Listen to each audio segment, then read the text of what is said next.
you're saying right there about it being the biggest, or people use that type of language in their marketing, that is old school marketing.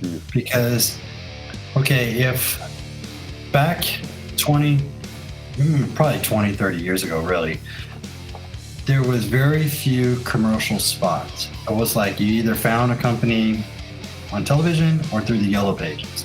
So your marketing didn't have to be super sophisticated because you weren't competing with a lot of noise out there. So for somebody who's looking for convenience, if you can say, like, we're the biggest box store, like this is what happened with Walmart and some of these other people, right? Like, we have everything. We have thousands of products. And it was like, oh, this is great, because I don't really know about all these other businesses that offer stuff, because the marketing space, it's so narrow in terms of people being able to get into that space to advertise. So I'm only seeing like a couple companies. And so you can use that type of language and it has value for you for that particular time. Well, now you can't just come out and say, well, we're the largest locally owned, or we're the largest pharmaceutical company, right? You can't do that in the same way anymore, because people are just going, well, who cares? I can order stuff online. So that automatically eliminates the value that you have by being the biggest box store in my neighborhood. Then not only on top of that, I'm being served 5, 10 different ads every second, every single time I go on my Facebook page, every time I go on Instagram, every time I turn on the television, the radio. I'm being so inundated with information and constant advertisement that just by saying you're the biggest, it doesn't work. So you have to now go even deeper, like what you're saying, and say, okay, if people have these options, what's going to make them choose me over another company? It's not that we're the biggest, it's because we give them what they want. So every single time they see our message and we're constantly conveying, we're just going to give you what you want. That's all we focus on. You want what you want, what you want. Then now they drown out all of the people that are still using these messaging that worked 20, 30 years ago. Mm-hmm. Yeah. Just this morning, I was listening to an interview with the founder of bookshop.org. And he said a lot of good stuff, and some of it got me thinking about what we're talking about today. He was saying, obviously, their main competitor is Amazon. Mm-hmm. And they said, big differentiator is that Amazon uses an algorithm to tell you, okay, you bought this, well, you're probably going to like this. Mm-hmm. Okay. And he says, we don't think people buy their books that way. They don't need a computer telling them. They would rather get recommendations from friends. They would rather see human beings interacting with these books rather than an algorithm telling them what they should buy. And that's what they're doing. Because they can't compete on size, because they just don't have it right now. They can't compete on size. They can't compete on several things, but they're figuring out, okay, what can we compete on? Mm-hmm. You can't always. You don't want to be. You don't want your messaging to be, we're bigger, we're faster, we're cheaper, we're all that stuff. You can't always win that way, especially because you could say, we deliver our products faster than this company. Well, for now you do. Maybe the other company sees that your ads are working and they say, okay, well, now we're going to work on that. Yeah, that was a weakness of ours. We're going to be the faster company.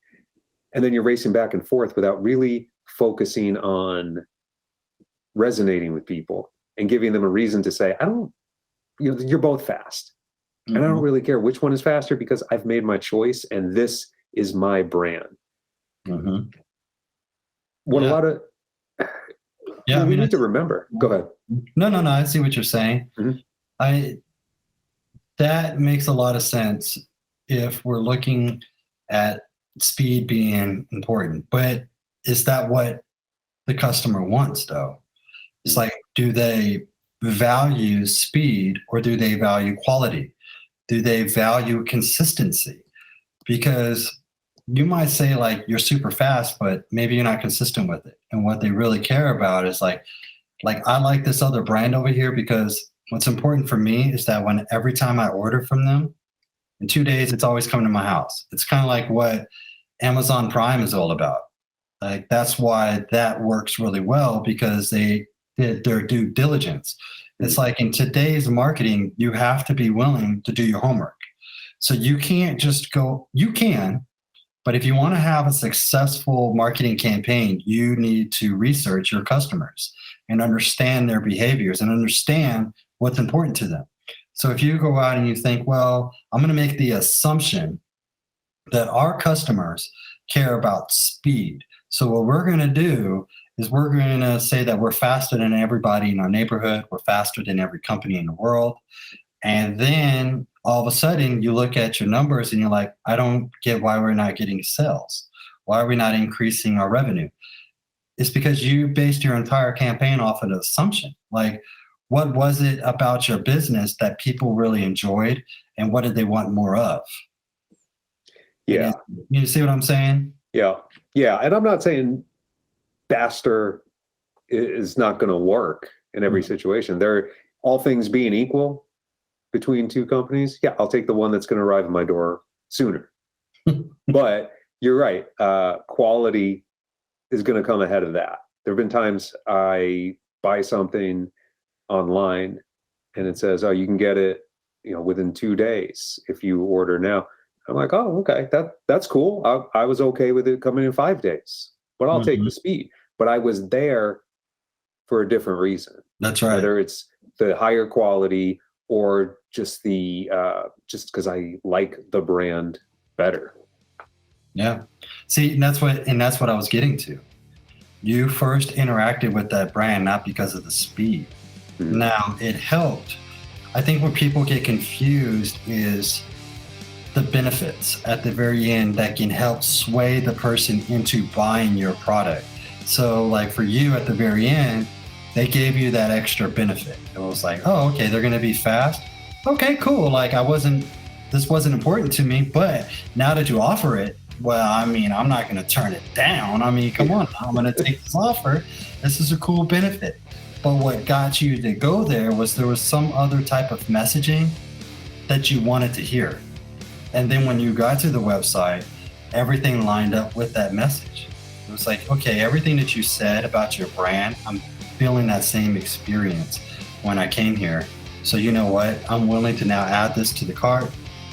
I'm willing to take that extra step to really consider buying your product.